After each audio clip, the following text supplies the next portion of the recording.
commencer, je voudrais faire une petite digression, une petite intro finalement sur qu'est-ce qui nous a conduit à écrire un livre sur l'entreprise contributive, avoir un mal de chien à trouver le titre, qui finalement s'est imposé. On ne parle que de concilier limite planétaire, monde des affaires, limite planétaire. Finalement, on tournait autour de ça parce que c'est nous. Fabrice est bien connu dans le milieu du développement durable. Et moi un peu moins, mais c'est pas grave. On a écrit ce livre parce qu'on discutait de la façon dont une entreprise, quelle qu'elle soit, pourrait être compatible avec le vivant. Il faut bien dire qu'aujourd'hui, c'est pas évident.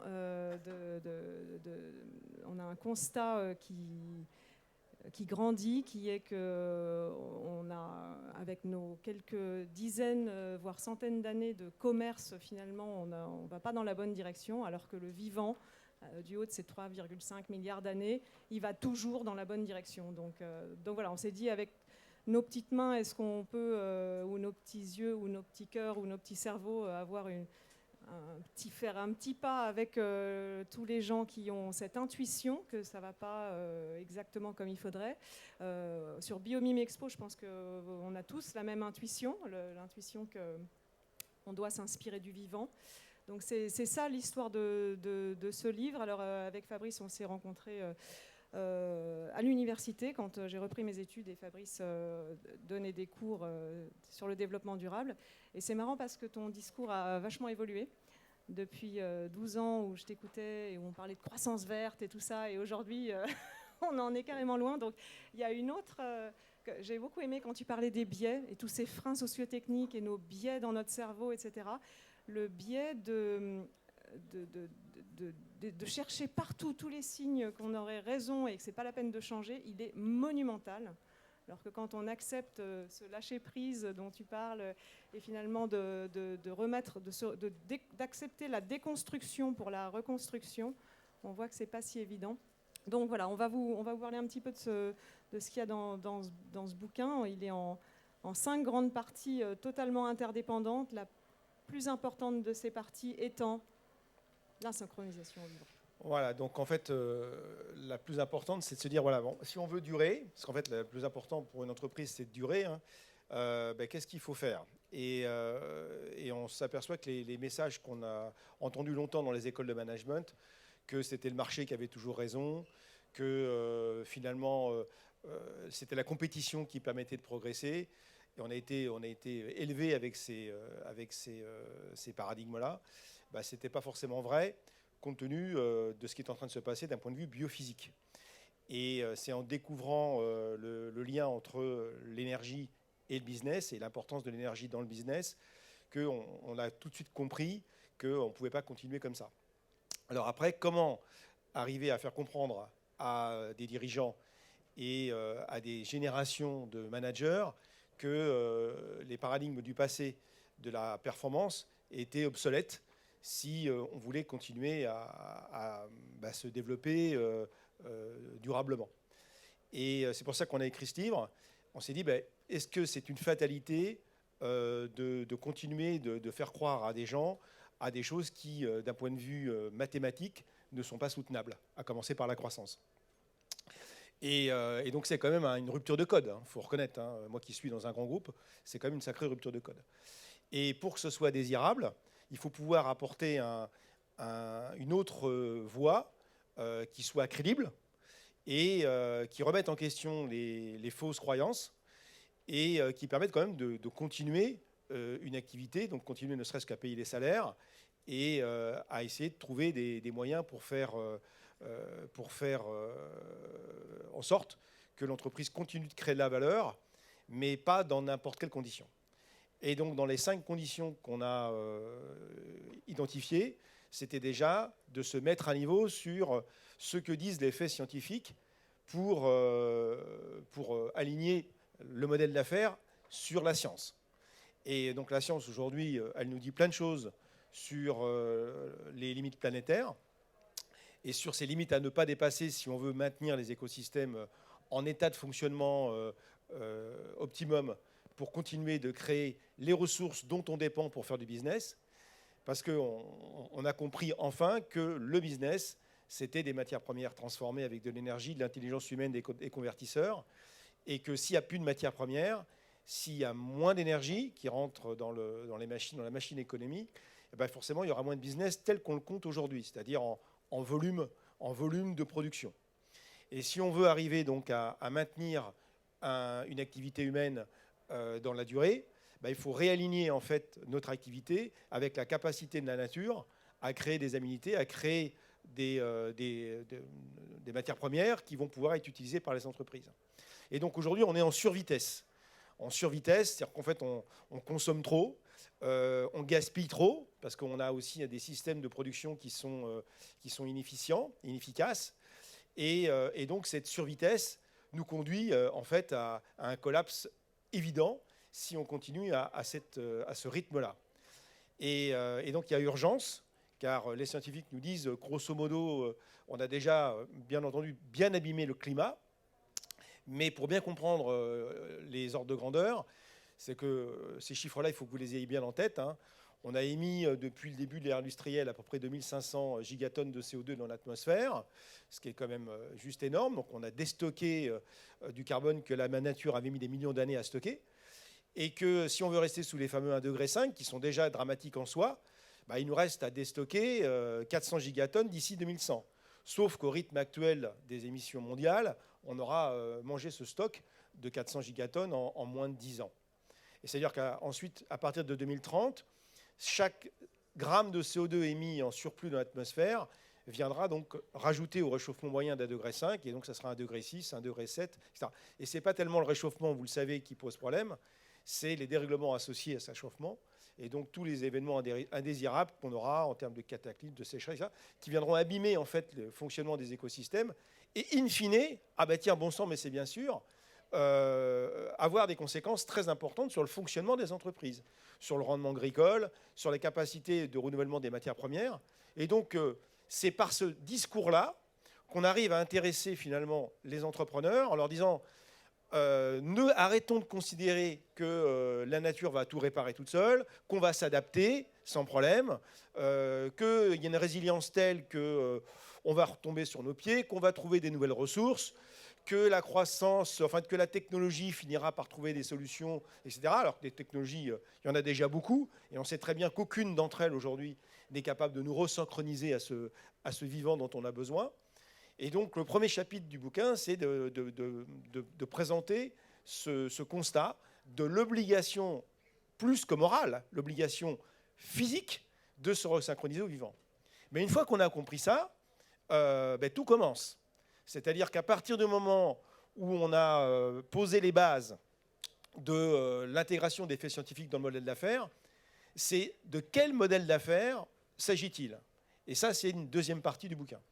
Oui, alors la partie la plus difficile étant évidemment l'acceptation des faits scientifiques, parce que ça c'est une jolie phrase à dire, mais dans la réalité, quand on la traduit, ça veut évidemment dire arrêter la croissance, puisqu'on est dans une économie obèse, et quand on est obèse, en termes d'économie, c'est pas une nouvelle balance qui va nous aider, c'est pas d'affiner au gramme près ou de savoir où se situe exactement le tissu adipeux, parce qu'aujourd'hui c'est dans ça qu'on excelle en fait, c'est dans les outils de mesure de plus en plus fins pour confirmer finalement que ça va pas bien. Donc pour l'instant, toute notre créativité va dans les outils de mesure et pas dans la réorientation.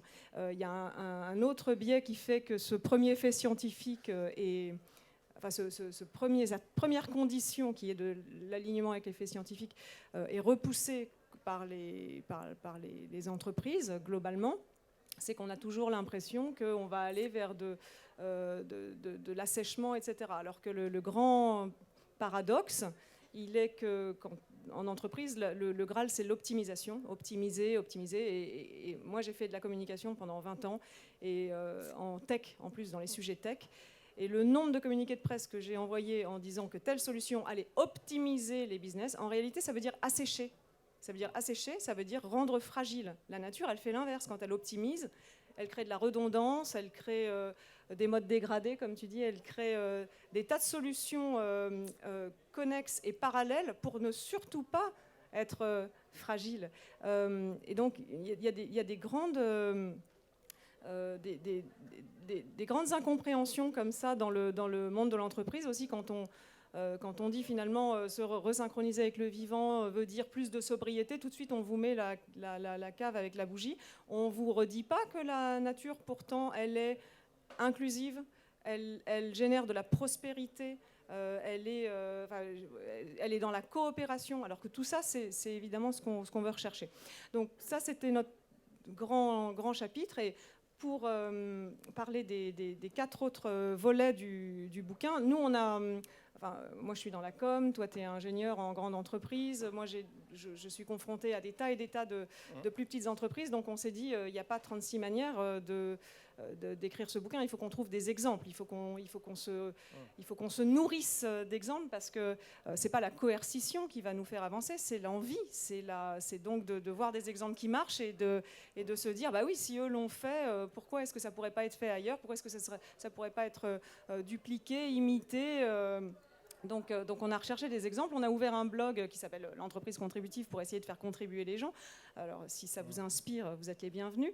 Et c'est à partir de ces exemples qu'on a trouvé les clés, qui sont des interprétations, mais 4 clés pour viser cette entreprise contributive. Alors essayons d'être honnêtes, elle n'existe pas telle qu'elle, l'entreprise contributive. Mais on a essayé de dessiner une mosaïque d'entreprises qui, si on mettait bout à bout tout ce qu'elles ont mis en œuvre, pourrait dessiner cette entreprise contributive. Donc il y a un gros chapitre sur le management et tu parlais tout à l'heure de l'inspiration dans le management. Emmanuel Delannoy a dit un truc super qui est imaginez qu'en tant que manager, vous deviez organiser le printemps. C'est tellement d'actions simultanées mais ultra coordonnées, tout ça pourrait inspirer en management, en entreprise, parce que quand on parle de biomimétisme, on parle souvent de matériaux et d'optimisation de matériaux, mais il y a évidemment le volet management. Il y a donc le management par la valeur perçue. Est-ce que tu veux expliquer un petit peu ce que c'est que ce management-là ? Ouais. Alors, pour expliquer le management par la valeur perçue, il faut expliquer avant, je pense, de quel modèle d'affaires il s'agit. Donc le modèle d'affaires permacirculaire, qui est le seul, selon nous, viable à long terme. Alors pour créer de la valeur sans détruire le vivant, il faut tout changer. Il faut passer d'un mode, donc, vous le savez, linéaire à un mode permacirculaire. Ça veut dire quoi ? Ça veut dire qu'en fait, il faut le plus possible abaisser l'empreinte environnementale de fabrication des produits et des services qui sont monétisés aujourd'hui par l'entreprise. Tu as un bel exemple là-dedans que tu es en train de mettre en place. Alors, on est en train de le faire, bien sûr. Donc, aujourd'hui, le modèle d'affaires que vous connaissez, c'est plus l'entreprise fabrique de produits, elle va marketer, elle va essayer de rendre désirable son produit en lui mettant une bonne couche de marketing et de publicité autour. Et on est dans une approche de volume. Donc, l'objectif, c'est que l'entreprise, pour faire son chiffre d'affaires, vende un maximum de produits à un maximum de clients, avec une obsolescence plus ou moins programmée pour provoquer du réachat, etc. etc. C'est cette économie-là. On vit dans cette économie-là depuis des décennies. Et donc, la conséquence, c'est bien sûr qu'à chaque fois que vous fabriquez un produit, vous consommez des matières premières et de l'énergie. Et aujourd'hui, on arrive à ces fameuses limites planétaires. On est au pic de l'extraction des métaux, au pic des émissions de gaz à effet de serre, au pic de l'artificialisation des sols, parce qu'on a toujours besoin plus d'espace pour aller chercher soit de l'extraction, donc des matières premières, soit pour la culture, et notamment l'alimentation animale. Donc, si on veut continuer de gagner de l'argent en baissant son empreinte, la seule solution, c'est de fabriquer des produits qui vont durer très longtemps et qu'on ne va pas commercialiser. C'est-à-dire, c'est toute l'économie de l'usage, de la fonctionnalité, du service, de l'intensité d'usage. Et on s'est dit, nous, pour les bâtiments, mais comment on peut transposer en fait cette approche-là pour continuer de gagner de l'argent, mais en divisant par 10, en fait, ou même par 20, la pression sur la nature. Et c'est vraiment en s'inspirant de la nature, en vérité. Parce que la nature, en fait, son obsession, c'est de durer et d'être résilient et de consommer un minimum d'énergie et un minimum de matières premières. Et d'être il y a une grande interdépendance. Et donc, ramener à un ouvrage, donc un bâtiment, Ben, la première chose, ça a été de dire, voilà, si on veut que ça dure longtemps, ben, il faut qu'on puisse avoir des bâtiments hybridés, c'est-à-dire qui peuvent être utilisés par différents types d'utilisateurs. Et donc, d'avoir la possibilité sur la chronotopie du bâtiment, eh bien, d'avoir dans la journée un type d'utilisateur, le soir peut-être un autre type, la nuit encore un autre type, pour qu'on ait une meilleure intensité d'usage. Si les bâtiments sont plus utilisés, ben, forcément, on va avoir besoin de moins de bâtiments, donc moins d'artificialisation des sols et moins de matières premières. Ça, c'est le premier point. Deuxième point, on s'est dit, mais de toute façon, tout s'arrête un jour. Même le plus gros des arbres finit par mourir, d'ailleurs, pour laisser de la place aux jeunes arbres dans la forêt. Mais quand il meurt, il ne crée pas de déchets en tant que tel. Toute sa biomasse, elle va être recyclée, les champignons vont s'en occuper, et ça va servir d'ailleurs d'alimentation pour les jeunes pousses qui arrivent derrière. Donc on s'est dit qu'il faut faire des bâtiments qui soient démontables, qu'on ne va pas déconstruire, mais qu'on va démonter pour récupérer les équipements, les matières premières, pour les réimplanter dans d'autres bâtiments. Et donc c'est cette notion de bâtiments légaux qui existait déjà à l'époque du Moyen-Âge, lorsque les pierres du dispensaire servaient pour faire l'église, servaient pour faire le château, etc. Et on utilise toujours la même matière première, toujours dans cette perspective d'économie d'énergie, parce que on dépensait beaucoup d'énergie à fabriquer ces pierres à l'époque, à les tailler. Et bien là, c'est pareil, on va réinventer ce bon sens-là, donc avec des bâtiments qui vont devenir des banques de matériaux. Des banques de matériaux, c'est-à-dire qu'on va pouvoir même investir des livrets d'épargne dans les matériaux constitutifs des bâtiments, parce qu'on est sûr que dans le futur, l'acier, le bois, même le béton, eh bien, coûtera plus cher. Donc on a tout intérêt à le thésauriser, on a intérêt à le sanctuariser. Donc les nouvelles technologies nous permettent donc d'avoir une traçabilité des équipements constitutifs, de savoir exactement quel bâtiment contient quoi, et donc de pouvoir anticiper sa déconstruction pour pouvoir anticiper également la réutilisation, non pas le recyclage, mais le réemploi des éléments constitutifs. Et là, vous êtes sur un mode de design, ce qu'on appelle le design forever, où en fait on va travailler avec un stock qui est un stock fini, qu'on va entretenir. Le but, ce ne sera pas de construire toujours plus, ce sera de construire en renouvelant son stock, mais en renouvelant son parc en mètres carrés, mais à partir d'un stock qui va être prédéfini à l'avance. Eh bien ça, c'est la meilleure façon de ne pas taper en permanence dans les ressources naturelles, de rester sur un modèle d'affaires qui va s'appuyer sur des matières premières et des ressources qui ne seront pas en permanence croissants. Parce qu'on sait très bien que si on continue l'exploitation du sable, l'exploitation de l'énergie et l'exploitation des métaux au rythme actuel, eh bien, il y aura un collapse, faute de ressources, tout simplement. Et ça, c'est un discours qu'on ne pouvait pas tenir il y a encore quelques années dans les entreprises, qui commence à être entendu parce qu'on est rattrapé par la patrouille, on est rattrapé par les faits, on est rattrapé par l'actualité, qui montre que tous les jours, cette survitesse dont je parlais tout à l'heure, elle préfigure en fait l'effondrement d'un modèle de société qui n'est plus désirable aujourd'hui en l'état. Alors, juste quand on parle d'effondrement, on n'est pas ultra pessimiste, on dit juste effondrement du modèle actuel pour trouver un autre modèle. C'est ça qui serait le Graal. Moi, j'aimerais quand même faire un constat. Quand on a écrit ce bouquin, là, merci Fabrice, parce que c'est l'exemple que tu connais ultra bien, puisque tu bosses en intérieur de grands groupes pour... disons, changer la roue en roulant, comme tu dis, parce que c'est ce que les grands groupes vont devoir faire. Ils vont devoir financer les modèles de demain avec l'argent finalement d'une économie qui n'est plus pérenne. Néanmoins, le constat qu'on a fait en cherchant des exemples nouveaux, parce que tout comme en biomimétisme, quand on est dans les sujets d'économie circulaire vraiment parfaitement faite ou de symbiose avec la nature, on tombe toujours sur les mêmes exemples. Et on s'est dit, quand même, depuis une dizaine d'années, on a du mal à en trouver des nouveaux. C'est assez difficile de trouver cette inspiration. Or, c'est bien de cette inspiration qu'on a besoin. C'est pour ça que des salons comme Biomime Expo sont hyper riches. Néanmoins, moi, ce qui m'étonne toujours dans des salons comme ça, c'est la lenteur de cette mutation qui pourtant devrait être ultra rapide aujourd'hui. Donc là, aujourd'hui, vous avez... j'ai compté, moins de 6 grands groupes qui exposent ou prennent la parole sur ces sujets. Ça veut dire que finalement, il n'y en a pas tant que ça qui ont des exemples, des proof of concept à partager. Voilà. En revanche, la bonne nouvelle, c'est qu'il y a énormément d'instituts, de labs, de cabinets de conseil pour venir accompagner cette mutation, parce que c'est bien d'une mutation dont on a besoin. Mais nous, notre milieu, c'est vraiment l'entreprise, et on se dit, il est temps que ça se mette en route, parce que là, on n'a pas 3,5 milliards d'années pour s'adapter bien doucement, comme l'a fait le vivant. On a peu de temps. Donc, c'est quoi les clés pour l'accélération pour toi? Alors, les clés, je réponds cette fois-ci à ta question, c'est changer le système de management. Si on veut produire, enfin définir, concevoir autrement, il faut libérer l'entreprise. Donc libérer la capacité créative des collaborateurs. Donc, j'ai beaucoup aimé l'exposé précédent, parce qu'il va falloir qu'on remette un peu d'émotion dans tout ça et permettre aux collaborateurs de trouver eux-mêmes les solutions dès lors qu'ils ont compris pourquoi et pour qui. Alors le pourquoi, je pense que maintenant les choses sont plus que claires. Il s'agit juste de sauver l'humanité dans un horizon temporel extrêmement court. Le pour qui, ça reste le client payeur.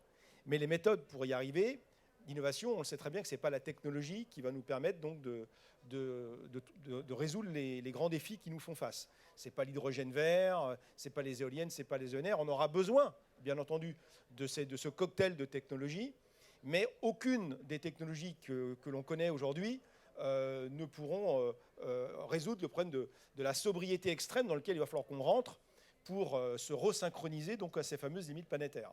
La théorie du donut. Donc, pour arriver à cette sobriété désirable, et toujours en créant de la valeur économique, il y a d'abord tout le volet du gaspillage. On est assis dans les entreprises sur un tas de non-qualité et de surqualité monumentale. Vous connaissez les chiffres du gaspillage alimentaire, mais nous, dans le BTP, c'est complètement dingue. On génère 270 millions de tonnes de déchets par an dans notre industrie. Donc, pour montrer l'inefficacité en fait, de cette industrie à réutiliser ces matières premières. Donc, pour avoir un système de management qui permet de travailler sur ces vrais enjeux, sur les vrais enjeux, il faut passer d'un mode de compétition à un mode de collaboration, ça a été dit. Mais une fois qu'on l'a dit d'un point de vue théorique, comment on fait concrètement? Alors, il y a des approches aujourd'hui qui existent dans notre groupe, sur des approches où les collaborateurs sont mis en situation de décider à la fois de leur mode d'organisation, de l'expérimentation lorsqu'ils ont des nouvelles idées. En fait, ils n'ont pas besoin de demander tout de suite à toute la cascade hiérarchique s'ils peuvent le faire. On leur dit, t'as une idée, fais-le, passe de l'idée à l'action sans trop t'attarder à la réflexion, parce qu'on sait très bien que dès lors que vous réfléchissez trop et que vous regardez tout ce qui pourrait vous empêcher de le faire, d'un point de vue juridique, d'un point de vue réglementaire, etc., souvent vous ne le faites pas. Donc on sait très bien que c'est par l'expérimentation qu'on arrivera à accélérer l'apprentissage. C'est ce qu'on dit dans le livre. Et on donne des exemples, bien sûr. Des exemples d'entreprises. Alors, je vous invite à lire un livre qui est très complémentaire à l'entreprise contributive, qui s'appelle Reinventing Organization, de Frédéric Laloux, qui explique en fait ces modes d'organisation alternatifs, qu'il explique dans le détail, parce que ça, c'est le seul objet de ce livre, comment les entreprises doivent réinventer leur système de management par la valeur perçue pour accélérer leur propre mutation. Ça, c'est quelque chose qui est vraiment fondamental et qu'on explique dans le chapitre 4 du bouquin. Mais le dernier chapitre aussi, que je vous invite à lire, et c'est peut-être le plus important in fine, c'est comment on va compter la valeur demain. Parce que cette comptabilité de la valeur, qui est aujourd'hui très monétaire, est complètement borgne, parce qu'elle oublie complètement le sujet dont on dépend en premier lieu, qui, comme je le disais tout à l'heure, est le capital naturel. Et ce capital naturel, aujourd'hui, comme il ne rentre pas dans l'équation du bilan, il ne rentre nulle part, toutes les matières premières sont offertes gratuitement par la nature, eh bien, on ne le préserve pas, on ne le protège pas, on n'arrive pas à mettre en place des stratégies pour faire en sorte de les maintenir au coût de maintien. Donc, il est important de changer aussi, et c'est la proposition qu'on fait dans le livre, de changer le système comptable mondial, rien que ça, en initiant un nouveau système de comptabilité multicapitale, où lorsque les entreprises vont devoir rendre des comptes à leurs parties prenantes, elles rendront des comptes sur la capacité à maintenir leur capital financier, bien sûr, mais également leur capacité à maintenir le capital naturel et le capital humain, en provisionnant les sommes qui vont être nécessaires pour cela. Et donc, c'est complètement changer, en fait, la relation au vivant, la relation à la nature. La nature n'est plus simplement un stock qu'on utilise sans autre forme de procès, en considérant que c'était là, donc on s'en sert, c'est un don de Dieu. Non, il faut arriver à faire preuve de plus d'humilité et de considérer que dès lors qu'on utilise le vivant, qu'on utilise gratuitement les écosystèmes, eh bien, on a un devoir, une responsabilité de réparation, de protection, de régénération, et il faut inclure ça dans le modèle d'affaires. C'est-à-dire qu'il faut que ce soit pris en compte dans le prix qui est payé par le client. Et donc, il y a aussi beaucoup de pédagogie à faire, parce que si on est borgne, et si on continue d'être borgne à ce point-là, eh bien, c'est la fameuse citation qui dit quand on aura abattu le dernier arbre et mangé le dernier poisson, on va s'apercevoir que l'argent n'est pas comestible. Ouais, alors on pourrait croire comme ça que c'est une liste de Yaka Faucon, mais en réalité, on a vraiment été chercher des exemples pour montrer que chaque finalement postulat était expérimenté, parce que c'est l'expérimentation qui va faire la réplication. C'est aussi l'exemplarité qui va faire l'influence.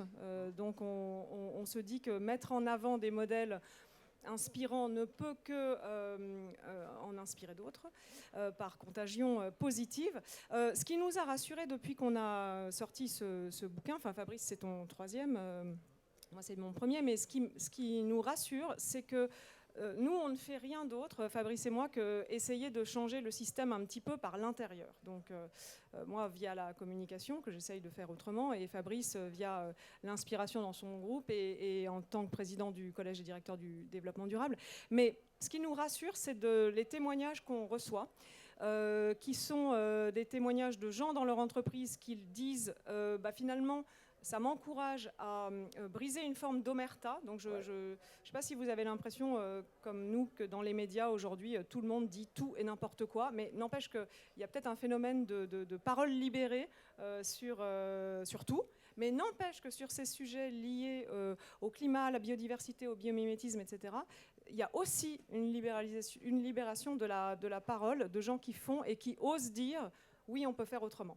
Donc, le fait que des gens nous disent moi dans ma boîte ça y est je commence à en parler alors qu'avant je me sentais tout seul et du coup comme je commence à en parler je vois que d'autres gens pensent un peu pareil et donc je fais système, ça pour nous c'est un gros levier de changement, faire système comme dans la nature, faire système il n'y a rien qui se fait tout seul dans la nature, enfin dans le vivant. Et la deuxième chose qui nous donne de l'espoir et qui nous rend finalement fort, c'est que nous, on fait partie de la vieille génération. Hein. Moi, j'ai des ados, toi, tu as des grands, voilà. Moi, ça me désespère de me dire que tout est sur les épaules des jeunes. Hein. Franchement, quand on s'engage à la neutralité carbone en 2050, ça ne veut rien dire d'autre que je vais m'y mettre en 2049. Vers décembre, et ce ne sera pas moi le directeur qui va mettre ça en œuvre, ce sera un autre, et ce ne sera pas moi qui supporterai le coût du changement, parce que oui, il y aura un coût du changement. Il y a un gros coût de l'inaction, mais aujourd'hui, il faut mettre des sous dans le coût du changement. Ce sera les autres. Et nous, on a voulu faire ce bouquin pour les jeunes. Alors, on n'est pas jeunes, mais moi, j'essaye de penser comme les jeunes en regardant ne serait-ce que mes filles. Et quelles seront leurs aspirations? Elles auront les mêmes que nous, hein, c'est-à-dire de vivre bien, voilà. Et ça ne m'inspire pas du tout quand je vois Mark Zuckerberg mettre des milliards pour créer une réalité virtuelle. Ça me paraît tellement Black Mirror, et je pense que c'est exactement ce qu'il a en tête. Ou d'autres qui veulent faire s'éclater dans les étoiles. Ce sera pour 3 Pékins milliardaires, et le reste va supporter les émissions de GES qui auront été générées pour faire ça. Merci la liberté d'entreprendre. On a un petit chapitre sur la liberté d'entreprendre aussi, qui pour nous est obligatoirement associé à la responsabilité. Aujourd'hui, ce n'est pas du tout le cas. Donc voilà, donc nous, ce qui nous a donné de l'espoir, c'est que les étudiants pour un réveil écologique ont accepté de préfacer notre bouquin. Ils ont accepté parce que eux, ils ont pas le choix. Hein, ils sont courageux, pas comme la plupart d'entre nous. Enfin,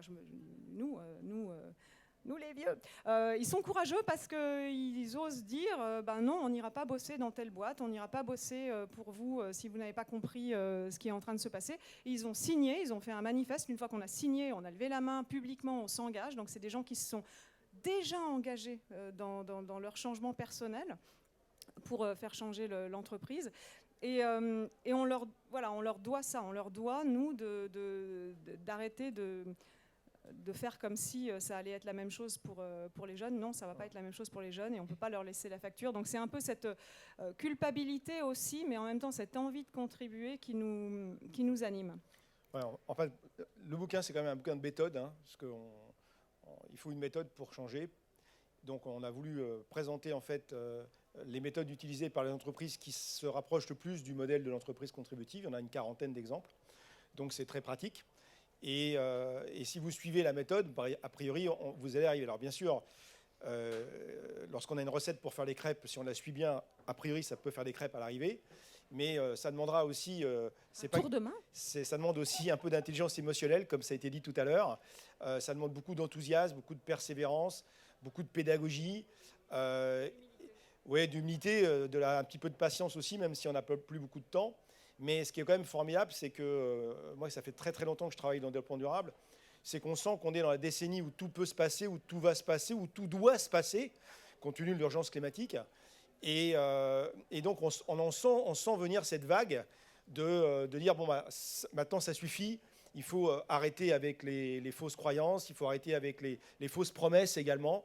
Il faut arrêter aussi avec des théories économiques qui sont vraiment des mensonges grossiers sur cette espèce d'illusion qu'on peut toujours en faire plus, alors que ce n'est pas vrai. Donc là, on va rentrer dans la décennie de tous les dangers et on aura vraiment besoin de l'intelligence de tout le monde et surtout de cette jeunesse qui sent, comme un peu les animaux sentent avant l'arrivée d'un tsunami et ils se protègent. Bien, on sent que les jeunes générations, en tout cas celles qui ont la chance d'être éduquées, se disent là, mais si on n'agit pas maintenant, c'est foutu, quoi.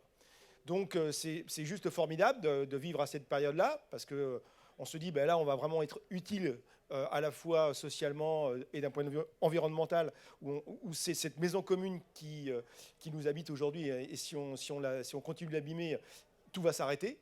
Et donc on a besoin de méthodes, on a besoin de gens inspirants. On en a mis quelques exemples dans le livre. Et on a d'autres idées pour continuer de faire démarrer cette ola de l'enthousiasme et de la nouvelle façon de créer de la valeur demain en se resynchronisant donc à l'essentiel, c'est-à-dire au vivant. Et ce n'était pas une blague, si vous avez envie de contribuer, faites-nous signe pour le blog parce qu'on n'a pas fini.